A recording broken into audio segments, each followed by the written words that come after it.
rock the atmosphere. At the crowd that never tame. Mets Postgame show brings the flame.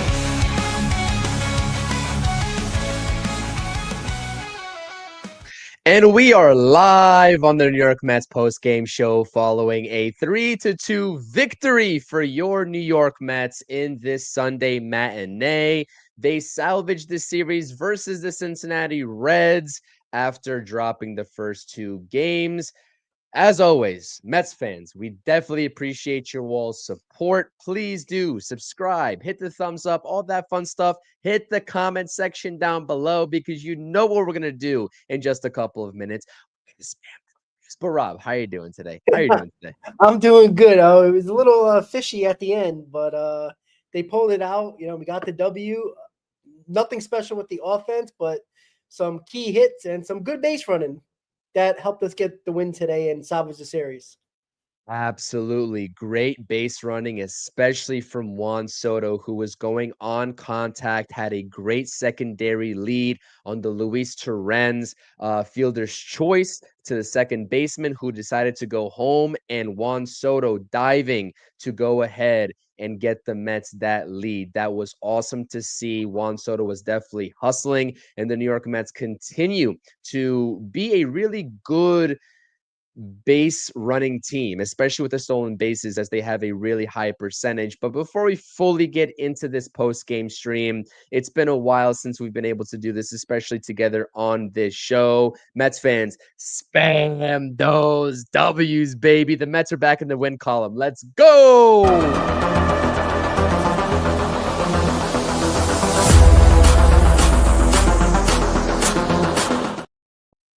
W's in the chat, baby.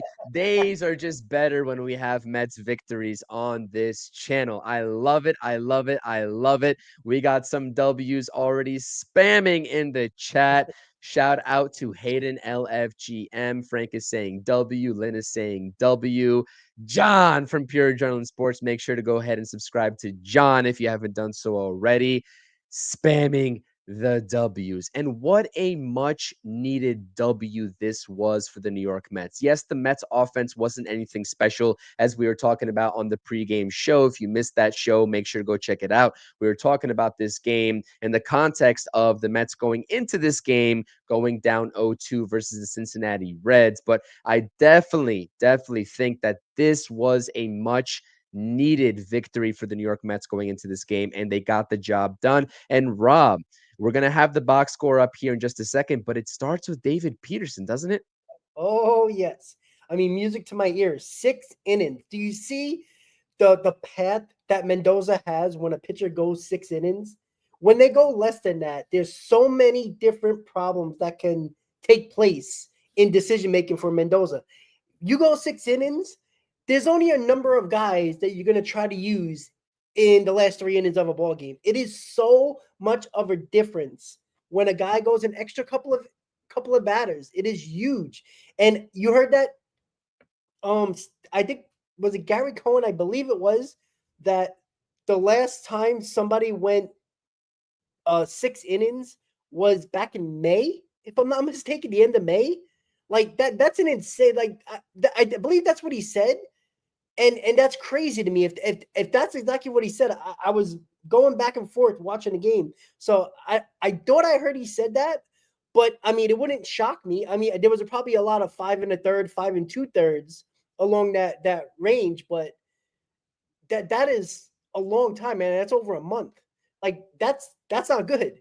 And David Peterson, I think he was the last one to do it, actually. So, and that's another thing.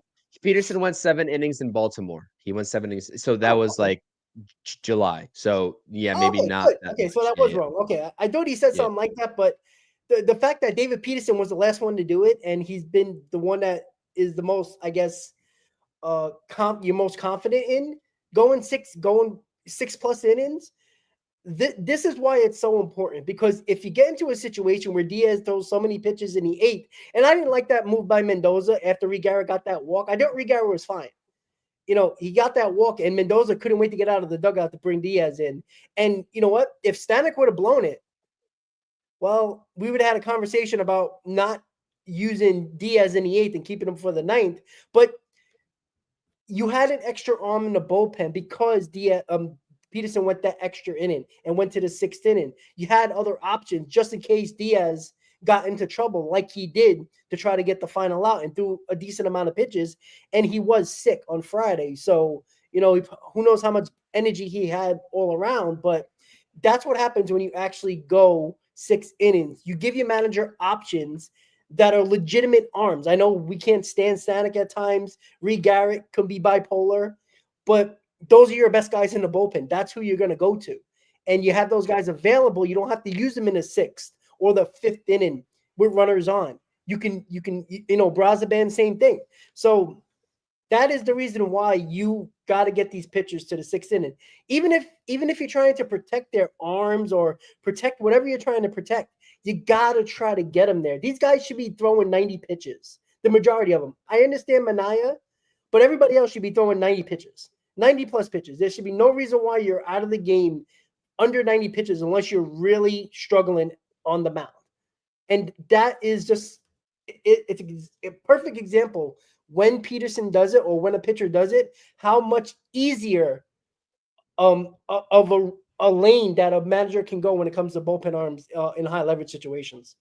Yeah, and that's exactly right. As you see in the box score here with David Peterson going 6 innings pitched with 1 earned run given up. Actually, I don't even think it was an earned run. Maybe it was the unearned run in the first inning. The first inning was a debacle for the New York Mets, especially after the Vientos. I don't know if they officially changed it in the scorebook, but that definitely should have been an error on Vientos. I know the throw wasn't great from Acuna on that first batter, but that run ended up coming back around to score. But regardless, I mean, 93 pitches. David Peterson lowers his ERA on the season to 2.90. He gives it 4 hits, 4 strikeouts, only 1 walk. David Peterson was the showstopper that this Mets team absolutely needed. They needed this type of performance from a starting pitcher to get deep into the ball game and to give them some length to set up the bullpen rotation, which Mendoza decided to utilize. Now, Huascar Brazaban came in, did his job. Brazaban has been absolutely solid. He's been nails this season for the New York Mets. Reed Garrett did potentially get pulled a little bit prematurely. I know De La Cruz was coming up in that situation, and he gave Edwin Diaz that outing for a potential 4-out save. But you know what? I will say this. I'm not gonna lie. That is a hell of a move by Carlos Mendoza to put Ryan Stanek in that game, in that situation. He pitched, I believe, a scoreless inning last night as well. I'm not going to lie. As soon as I heard the broadcast booth stating Ryan Stanek's name in that situation, my heart was pumping. It was racing because we all know that Ryan Stanek has been a shell of himself over the past few outings, I guess not taking into account yesterday, and that was a really gutsy move, and Ryan Stanek got the job done. But it is, like, to your credit and to your point, Rob, it's so much easier to navigate a ball game when your pitcher is able to go 6 or 7 innings rather than only going 4 2/3, 5 1/3, like we've been used to seeing from this Mets rotation. So absolutely hats off to David Peterson. He's an all-star for a reason. He lowers his ERA to 2.90. And at this point, I understand that Sean Manaea is back. I understand that Kodai Senga is back. But right now, this rotation anchor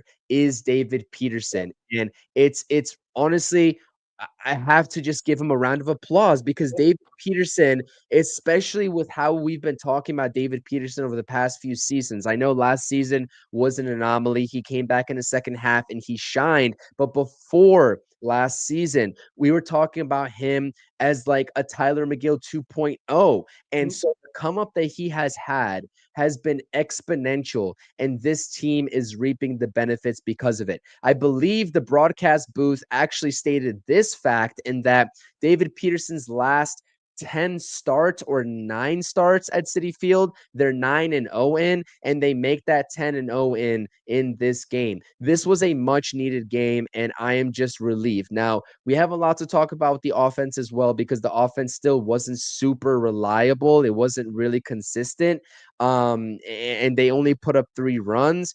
But all in all, from the pitching side of things, they got the job done. And this is a game that you can build off of. Hopefully you build off of, and hopefully the Los Angeles Angels are able to get the job done in game 3 of their series before they come to Queens to meet the Mets tomorrow against the Philadelphia Phillies to try to eat into some of that NL East lead, which stands right now officially at a game and a half before that game goes final. So shout out to the chat. I definitely appreciate you all being here. Please continue to drop those live chat comments down below. We definitely appreciate it. Make sure to hit the thumbs up buttons on both of our streams. This is not only being streamed to my YouTube channel. This is not only being streamed to Rob's YouTube channel. We stream these to both of our YouTube channels because we definitely have a lot of respected videos that come out, especially surrounding the MLB trade deadline, etc. So smash the thumbs up, subscribe to both channels. And yeah, like, where do you want to go with this, Rob? Because we can go a million different avenues of where we can go about this win. Well, it was nice to see Acuna drive a baseball, right? I mean, in a spot where he got an RBI there, it was nice to see. We were just talking about it on the pregame, right? It was nice to see Acuna in the lineup. I mean, it's like he's a mascot in the dugout. Like, he never plays.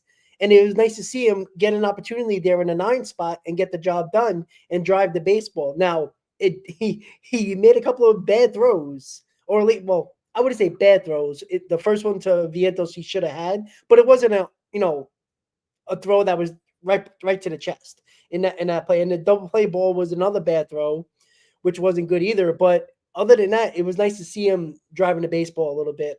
Can that continue? I don't know. He'll probably not play tomorrow because that's been the MO of Mendoza when it comes to a lineup. The guy looks good at the plate and he'll sit. So I'm hoping Acuna plays tomorrow. Put out the same lineup. Obviously Vientos should be DHing, and Alonso back at first. Hopefully he's okay. But throw the same lineup out there tomorrow. Regardless of who's pitching for the Angels, doesn't really matter. Like, get the lineup out there. They had better at bats. I know we only scored 3 runs, but they had better at bats in this game. Hit a couple of hard balls right at people. It wasn't, the greatest offensive juggernaut in this game, but they got the job done. They got the big hit when they needed to, and great base running by Juan Soto, taking a secondary lead at third base. And, that is something to talk about too. So many runners get very lazy at third base when the infield's in. Like, they hesitate. Like, you see it all the time. Taking a secondary lead, I mean, this is elementary school stuff. I mean, you play baseball at third base, you got to take secondary leads at third, especially when the infield's in, because especially if you got a contact play, you got to get going. And that ball was hit hard, and you saw Soto did not hesitate at all. He knew bat on ball, contact, boom, he's going. And a great slide as well. So that secondary lead and not being lazy on the base paths got us that winning run. Like, that if he hesitated a second or not take a secondary lead and be lazy, he would have easily been out on the play, even if it was a bad throw, because he would have never got there in time. Little things like that, I like to appreciate. Little things, because, again, fundamental baseball, right? Putting the bat on the ball, not striking out. Terrence, put the bat on the ball. Good things happen when you put the bat on the ball. That second baseman, if he threw the ball exactly where we needed to, I don't know if he would have got Juan Soto, because Juan Soto made a great, like, beeline to home plate, but it would have probably been a lot easier play if he got the ball to home plate quicker and right where it's supposed to be. It might have been a bang bang play, but putting the bat on the ball. How many times have we seen Mets hitters strike out in those situations? When hit the ball and see what happens. Guys make mistakes, and he had an offline throw because he had a hustle, and we got that run in. Little mistakes, little fundamentals. That's why when people talk about, like, I brought up Josh Naylor the other day in my video. I know it's not a sexy name, but he's batting 290. You know what he does? He puts the bat on the ball. Things happen when the ball hits the bat and you put the ball in play. Things happen. Guys make mistakes. And that's what I like to see. Luis Torrens is not perfect, but he puts the bat on the ball more often than not. And he made Juan Soto make that great decision, secondary lead and that slide, and that's all it took. And I always talk about base running because that's something that the Mets have definitely excelled at, especially with the stolen base category. And Juan Soto tied his career high in stolen bases the other day. I believe it was yesterday, or the day before, with 12 stolen bases. And that may not seem like much, but Juan Soto's not a stolen base threat. He's not supposed to be out there stealing bases for you. And Antoine Richardson at first base, and just this whole collective Mets coaching staff is doing a really good job. Like Brett Beatty stealing bases. Pete Alonso will swipe a base for you when needed. Brandon Nimmo is not usually a stolen base threat, but he's also, taking it upon himself to also swipe a bag. So it's really good to see. And that is a really good point, Rob. It's like sometimes in the game of baseball, especially when the camera is not panned to third base, you lose focus on what's actually important. And in a play like that, where the infield is in for the opposition to try to cut off that that go-ahead run, I should say, that is something that's really important, is your secondary and your tertiary lead. It's like, how aggressive are you going to be? The infield is in. Are you going on contact? And that ball was hit hard enough by Torrens. Now, I honestly think that Soto was going to go no matter what. Like, given that, I don't even think that if that was a regular ground ball hit to the second baseman, I still think Soto is going to go, and he probably is out at the plate. But that ball was smoked by Torrens, and Soto was awarded just enough time to reach home plate.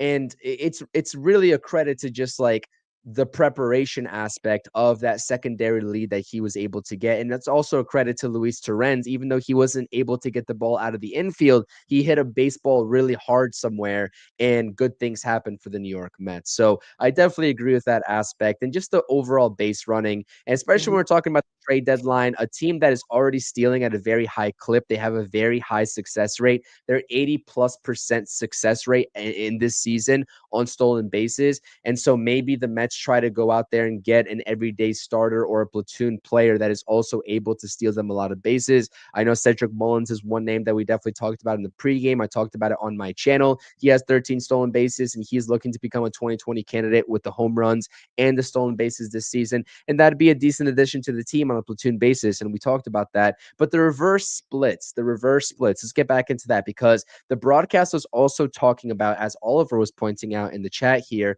the broadcast was also talking about Jeff McNeil and how he is hitting relievers really, really well this season. And he was the one that set up the situation for Juan Soto to be at third base and score that go-ahead run in the bottom of the eighth inning that led to the Ryan Stanek save. And Jeff McNeil, guess what happened? It was a lefty on the mound in Brent Suter that was up there on the mound, and Jeff McNeil got a base hit off of. He actually got a double, and Soto was able to go first to third.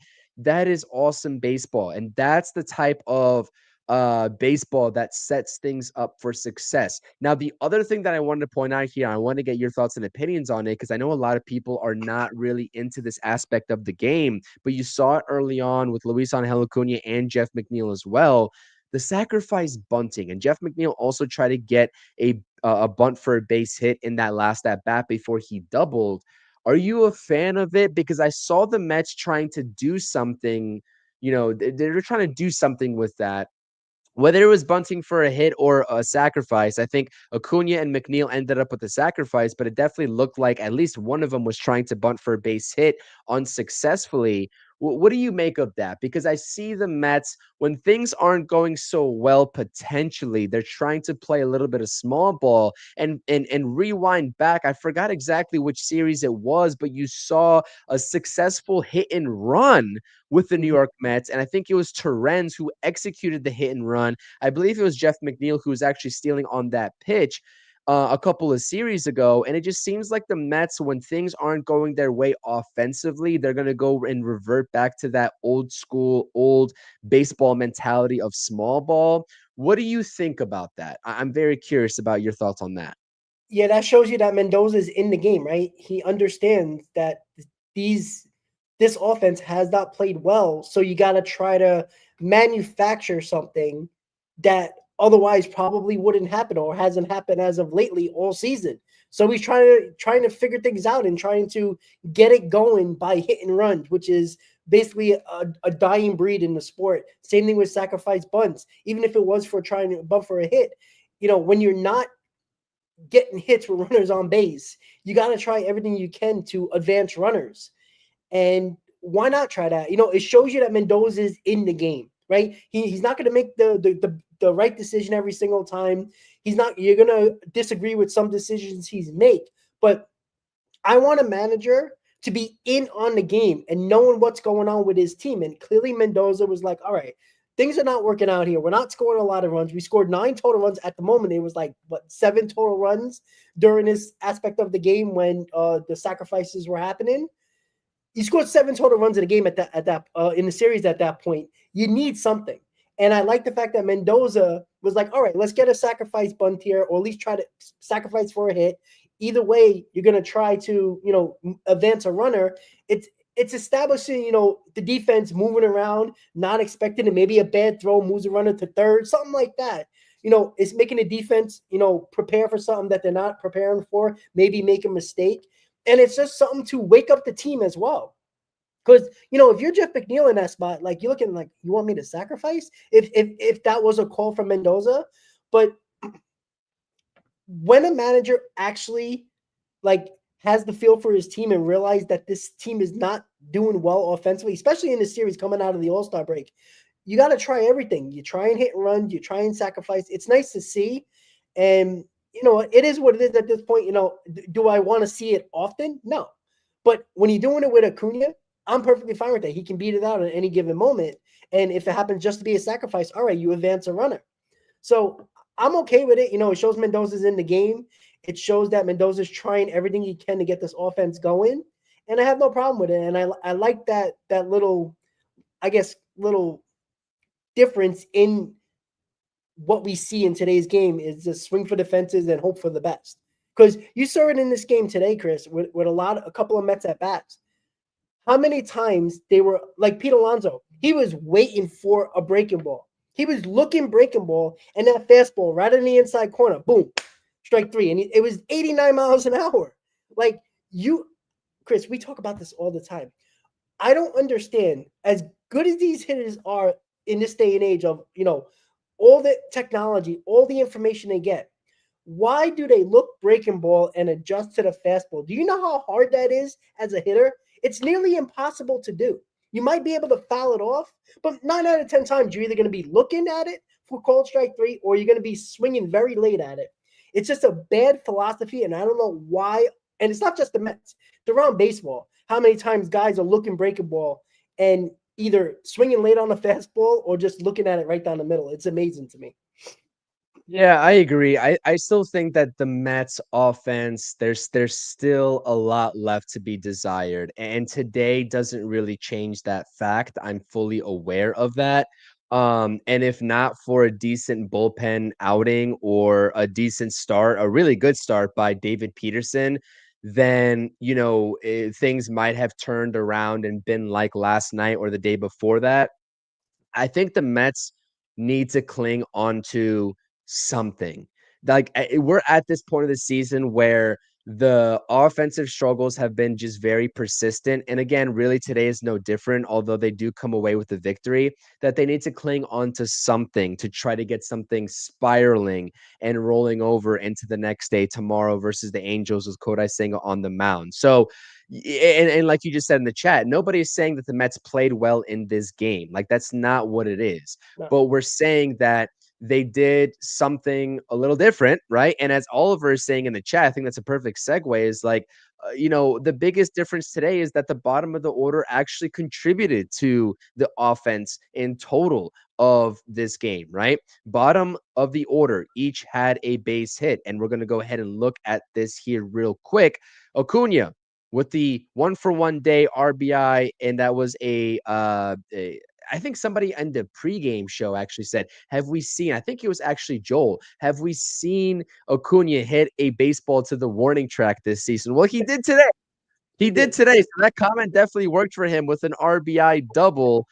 and he goes 1 for 1. Tyrone Taylor also didn't really have a great game at the plate, but he goes 1 for 4 with a run scored. Brett Beatty 1 for 4 with a run scored. And it's like, Luis Torrens, he's not really meant to be a number 6 hitter in a good lineup, but he isn't, in the 6th spot today because Pete Alonso is not available, and that pushes everybody up.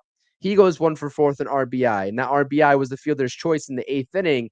So that was a really big difference maker in this game, was the bottom of the order at least contributing somewhat to the offensive production.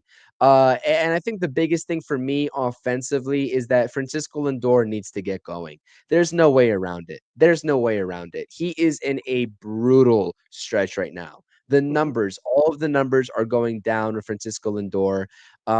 He was a starting shortstop on the NL All-Star team, and it was well deserved, but like, I don't know if it's the pinky toe or whatever toe he broke, but there's something not right about Francisco Lindor. And you know what the common denominator is that I always see him get into hitters friendly counts. It's not like he's working his way out of pitchers advantageous counts of 0-2, 1-2. He's getting up 3-0, 3-1, but the pitch that he's supposed to hit, if there's a fastball that's coming 3-1, 3-0, and you know what? A lot of times these pitchers are doing to Francisco Lindor when he gets up 3-0, 3-1, they're throwing him breaking balls anyway. And it just seems like when he gets into those counts, he's so just swing happy. And no matter what pitch is thrown, he's going to swing the bat. And I think he gets himself in trouble. So it's not about the process of the at bat for Francisco Lindor for me, because he is working himself into counts as a hitter that you want to get into. 3-0, 3-1, and trying to get a pitch to handle to drive. He's just not doing anything with those pitches once he gets into that count.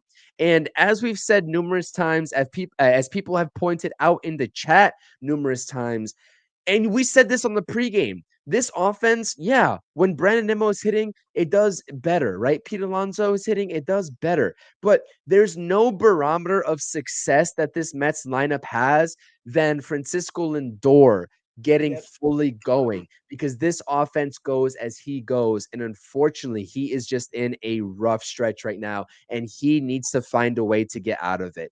And I don't see, from an at-bat to at-bat basis right now, I don't see him getting out of it anytime soon, unless a switch flips at this point. Yeah, they showed us that on SNY that when Lindor is hitting 800 OPS, over 800 OPS in games or in series, they win. They're about 30 games over 500. When he's under that and don't perform well, OPS wise or just in general, they're like 20 to 25 games under 500. Like, they don't win ball games. Like, it's an insane stat. So if there's somebody that moves the needle for this offense, it's Francisco Lindor, who is the lightning rod that gets his team winning for whatever reason, right? Everybody can be struggling, but if Lindor is hitting, the Mets win. It's a weird stat and a weird situation, but it's a fact, right? Pete Alonso was hot.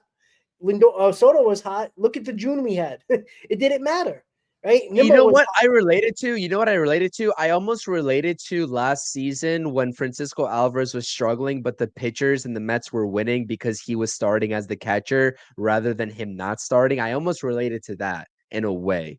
So, yeah, I agree. And I know people in the chat are talking about, it was a 1-run victory, nothing special. They only scored 3 runs. We gained the game on the Phillies today. Like, that's the important part, right? As bad as the Mets have played over the last month and a half, they haven't been more than 2.5 games out of first place since that bad stretch. That's crazy. The Phillies have not been very good themselves. So that in itself is amazing. And yes, that luck's on our side with that, but you need a little bit of luck during the season to help you out. And the Mets got that luck from the Phillies, and you got 62 games to go here. So you know what? It's a great time. You got 2 months of baseball left. Let's go. Like, nobody's excited about how they won this game.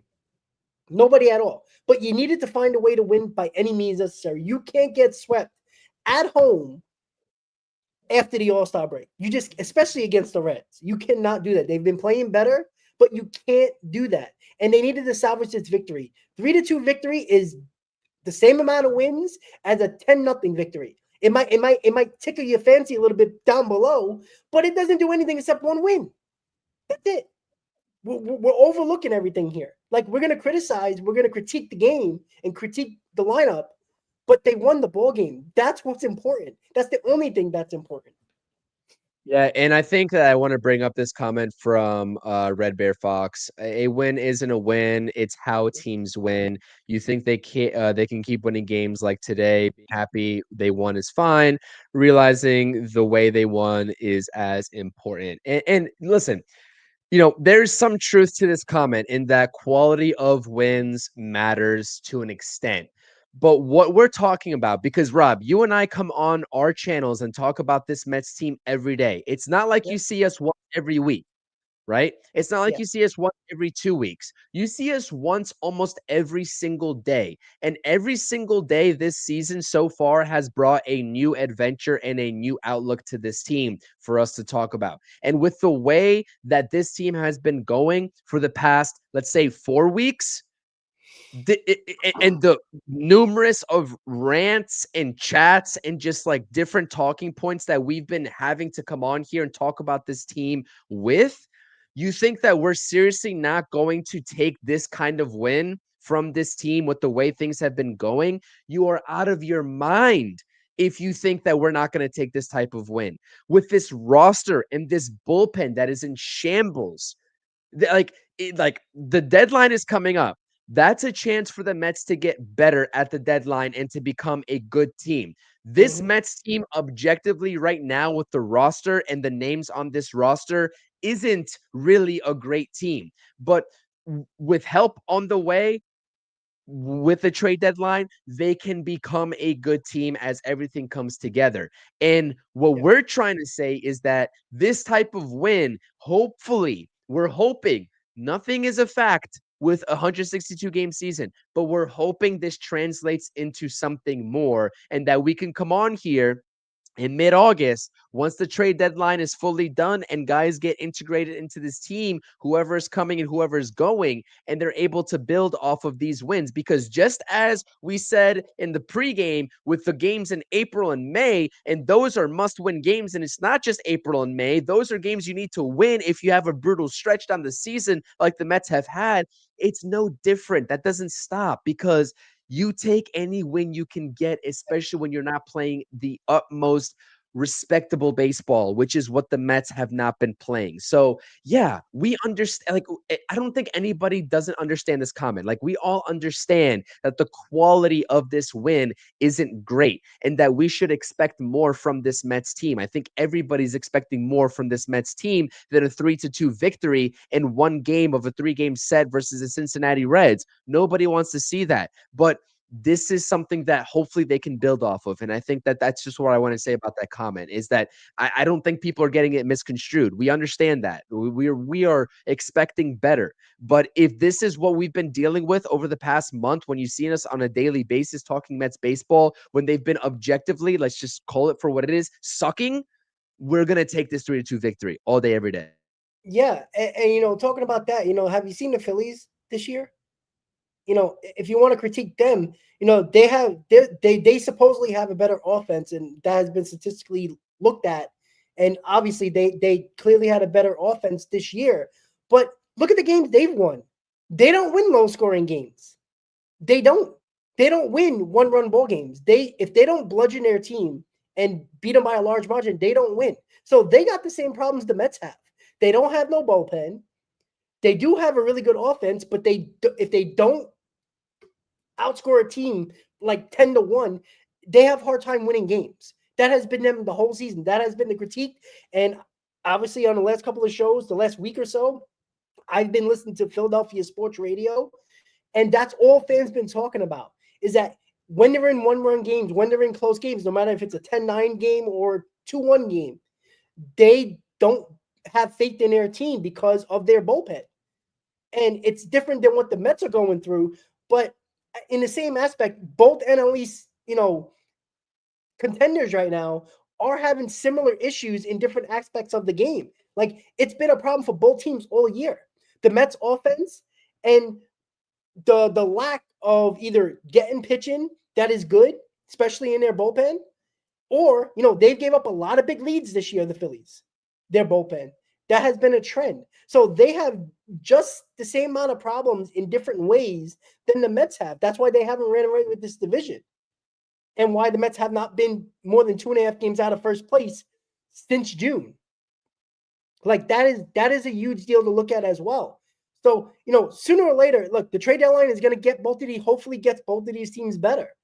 And that's why I talked about it's not just about getting your team better, but if you can take, a column A from the Twins and get them on your team and not get them on the Phillies, that's a win for the New York Mets. Not only do you get better in your bullpen, you get them away from the Phillies. That is a big deal. Make them worse.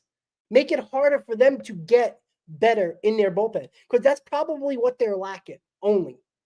And you don't want them to get that stronger because that can bite you in the ass later in the year when you play them again or in the playoffs. And we will see, but both teams have struggled in a lot of different ways, but it's just similar outcomes, the way they perform. They can't get out of their own way. It's the same thing.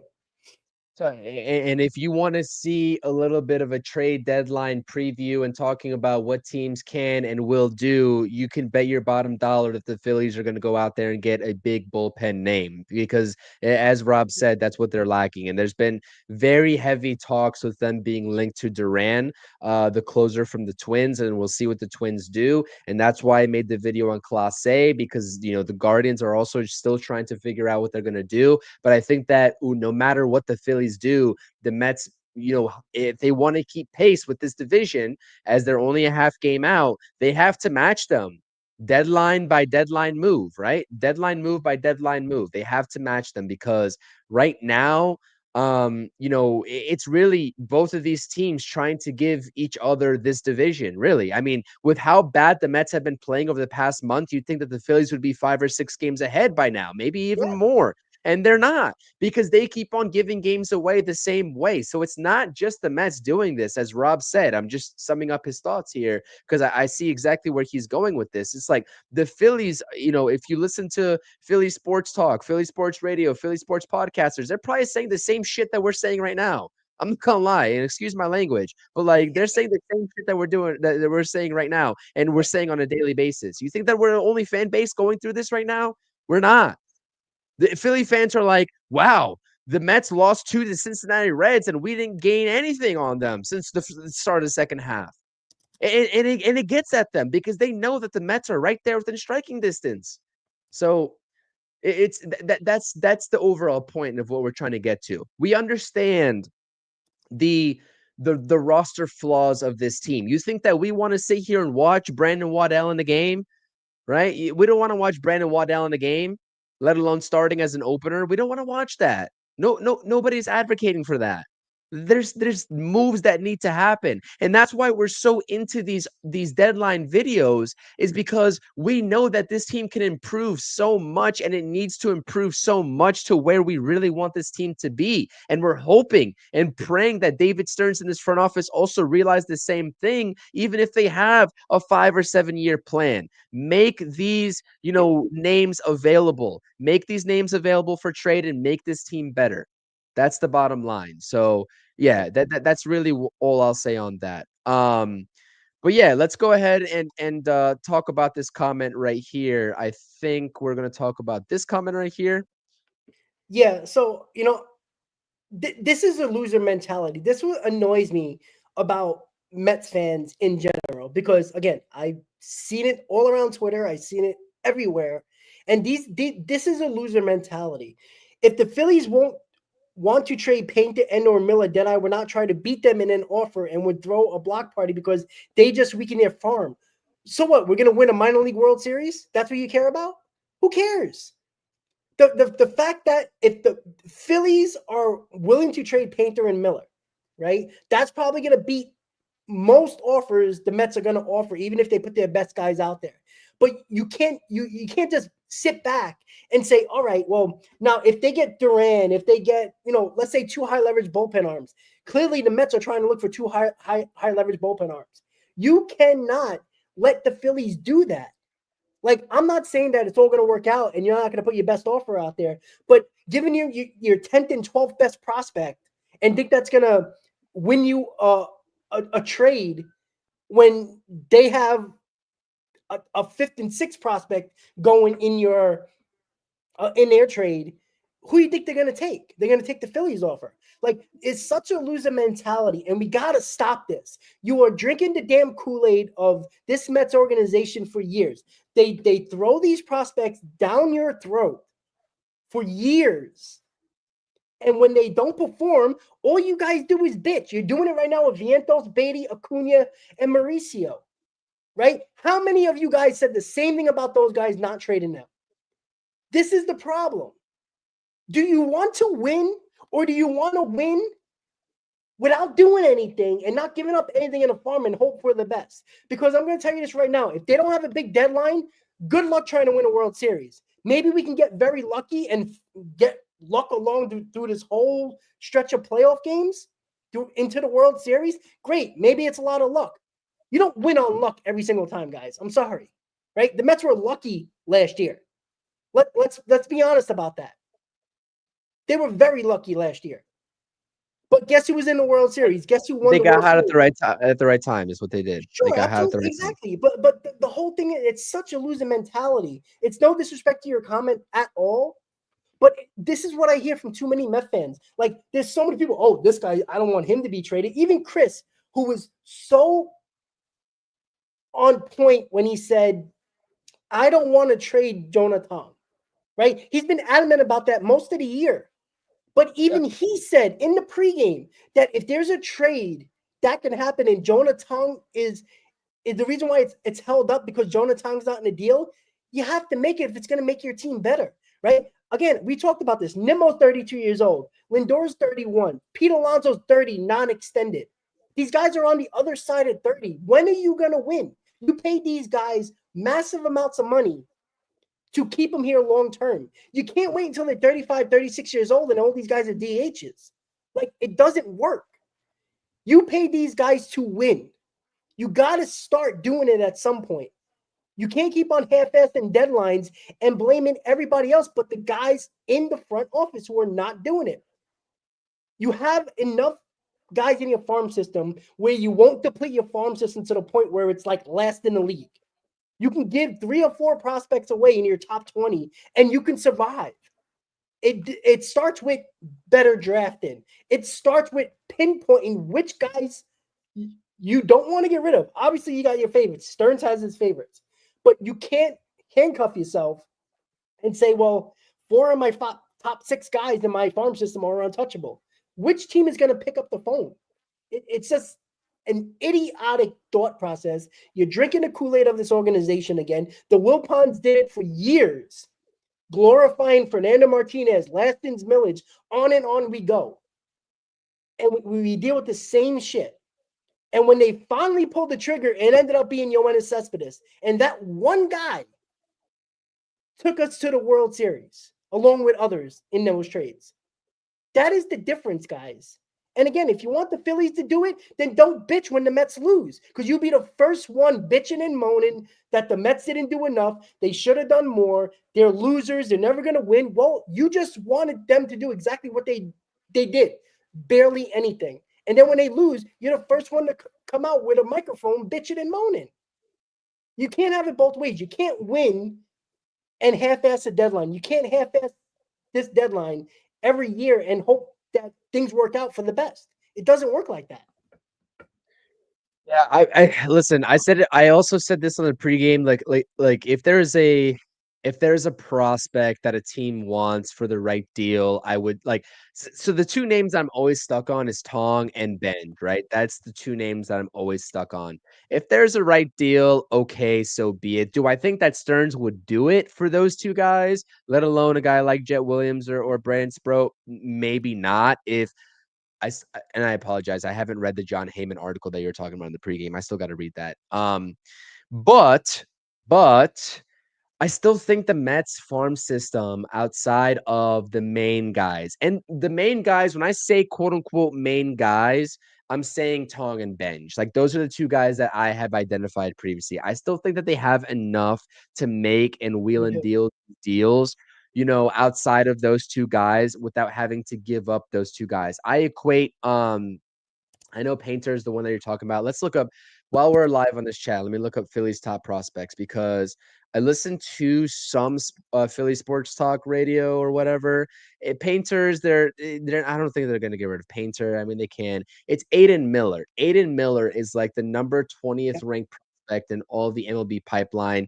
His ETA is 2026. He's a shortstop. He's the number 2 prospect in their system. And a lot of Phillies fans are like, if it takes Aiden Miller, because they got Trey Turner, right? They got Trey Turner. So if it takes Aiden Miller to go ahead and make a deal, go ahead and do it. And so that would be the equivalent of a guy like Jet Williams for the Mets, who's in the top 45, maybe top 50 of the entire MLB pipeline. And if that's the difference, if you're telling me that Jet Williams is the difference and maybe you have to sweeten the pot over the Phillies if you're in competition with the Phillies and you add a prospect on the back end, I mentioned a guy like Nate Dome, right, of the Mets farm system, who's number 17th overall. He's a right-handed pitcher.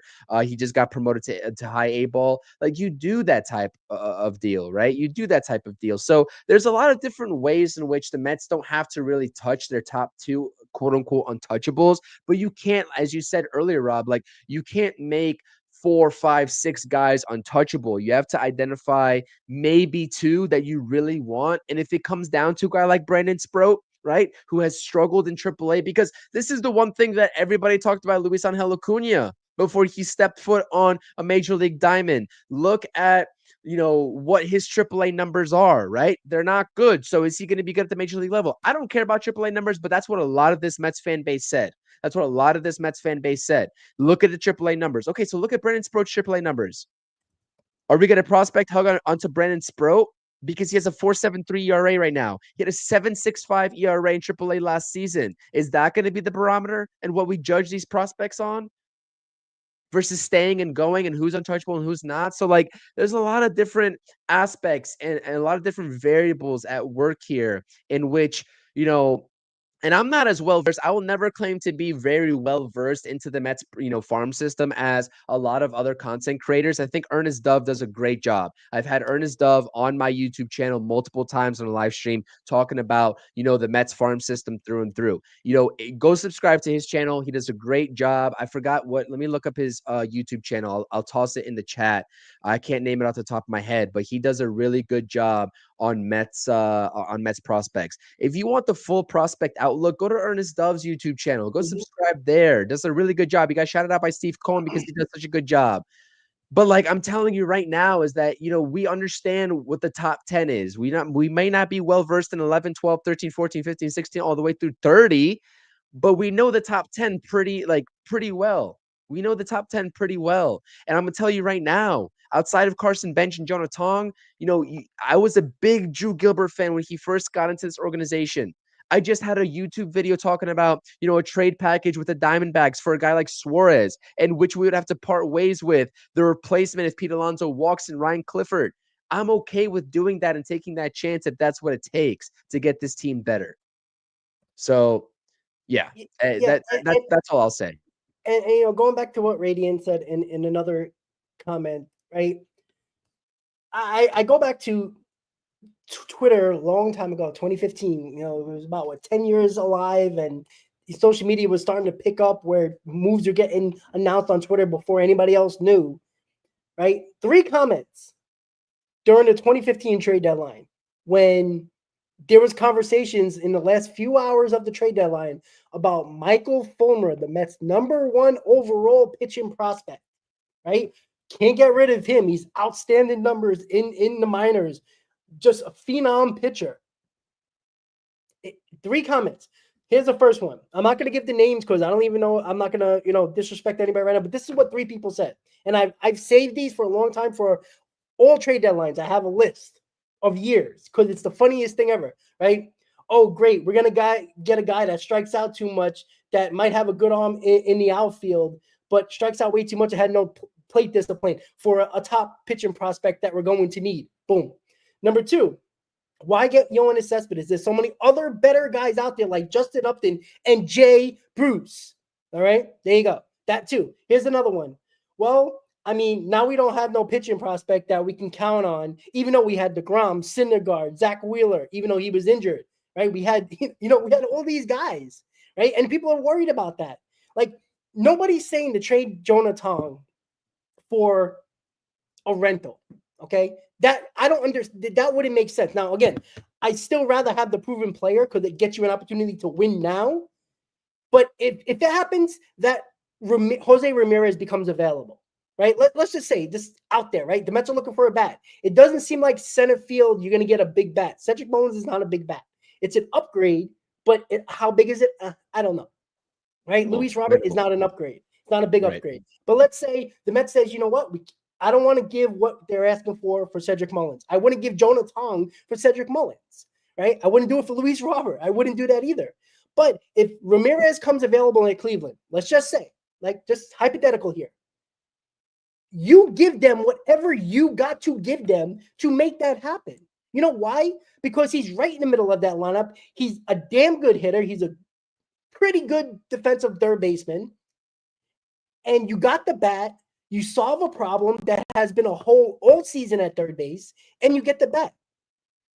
The fact that you think that I want to trade Jet Williams and Jonah Tong for Cedric Mullins, that would be a stupid trade, right? But you have to understand the situation, right? Not saying that you have to overpay for everything. I'm not saying, trade Jet Williams for Colomé from the Twins because the Phillies might get him, right? I'm not saying that. But if there's a big guy out there and the needs of the Phillies and the Mets are similar, you got to try your best to get that done. Like, you have to, right? Yoenis Cespedes trade was an exciting trade because the Mets finally made a big move for a bat that never happened over that stretch of years when Sandy Alderson ran the team. Like, that was huge. And yes, we had DeGrom, we had Syndergaard, we had all these pitchers. Right? But even our GM did not want to trade Michael Fulmer. He was the next phenom, right? He was huge in MLB top 100. He was big time. Never really turned out to be anything much. Not saying that that's the end all be all, but I take a Yoenis Cespedes run with the Mets or a trade like that over what a prospect might do a year from now, 2 years from now, 3 years from now. Right? This is not PCA for Javi Baez. PCA to Javi Baez was stupid because Javi Baez was never the missing piece for the New York Mets. That year, that team was not good enough. They had so many holes. Javier Baez wasn't the missing piece to that team. Zach Scott made that deal because he was trying to make Lindor feel as comfortable as possible. It was a dumb trade. But right now, you can't have Jet Williams untouchable because, yes, he might be a center fielder, but with the farm system, the outlook of it, you do have Drew Gilbert. You do have Carson Benz. Those guys are outfielders, potentially center fielders. Jet Williams can be an option. And I'm not saying it's for a Cedric Mullins, but if a Jose Ramirez or a Duran even comes available, that's when you say, all right, let's see what we can do here. That's when you pull the trigger. And there needs to be a big deal here. Like, if we all complain about the bats, right? Everybody complains about the bats more than I do, right? What we do, right? Everybody complains about the offense, but you're not willing to do what it takes to help the offense. Like, that's what I don't understand. You bitch about the offense, but you don't want to do what is necessary to get better. You want to trade your 20th and 24th overall prospect for one of the best hitters on the market. That's not happening. Like, you're lying to yourselves if you think that's possible. So yes, every trade is going to be an overpay, guys, right? With more teams involved and more teams waiting until closer to the deadline, there is less time than ever before over the last couple of years of deciding what teams are going to. It's going to be a mad dash the last 3 days of deals because teams are waiting until the final minute to make these deals because they're not sure if they're in or out. That's why it's going to be more expensive. and more teams. It feels like every year a lot of these teams need the same things. You know how many teams need bullpen arms? Do you think you're going to get anybody good if you're not going to slightly overpay for certain guys? Of course you are. Same thing with the bat. Same thing with starting rotation. So if you don't want to do it and you complain about the offense, then don't bitch about prospects. You can't have it both ways. Either bring these prospects up if they're so good or trade them for proven talent. You can't have it both ways. You can't hoard your farm system. It's stupid. Yeah. But I agree. Sorry, I was getting into some side comments here in the chat. Well, it's a good conversation, honestly. Look, because listen, at this point, there's no one size fits all answer for the New York Mets and what David Stern should or should not do. Right? We all have our opinions, and we all have the current status of what this team should do moving into the trade deadline as it nears. We're going to be making videos about it, but yeah, there's a lot of room for improvement, first off and foremost, but there's going to be a lot of competition as well. I think that's the one thing to understand. And I think everybody does understand that, right? You're not just competing against the trade partner and what they want. You're competing with the Yankees, which is not really much of a competition because the Yankees, listen, I'm going to tell you this right now. Like, I don't want to speak on them, but I will for a second because if they're going to go all in for Eugenio Suarez, that's fine. That's fine, especially if they go ahead and get him. But I'm sorry to say he's not turning that team into a World Series winner. I'm sorry, not him alone. And they already have a very depleted, lacking farm system. So I'm not really sure exactly what Cashman's going to do, but he's going to have to pull a magic, trick out of his sleeve and do something there. But you know what? I mean, we've been going on about an hour of this stream. I think it was a good win all in all. I really do. It wasn't a great win. It was a good win. It was a much needed win for the New York Mets. And they got Kodai Senga going on the mound tomorrow in the first game at Citi Field at home versus the LA Angels coming to town, who just took a series from the Philadelphia Phillies. And by the way, the Angels are playing good baseball. It's not like they're a scrub team. It's not like they are a team to be overlooked. So I would definitely, especially with the Reds, just taking 2 of 3 at Citi Field, you got to watch out for the Angels. So I don't really have much else to say about this game. I think that it was a really good performance by Peterson.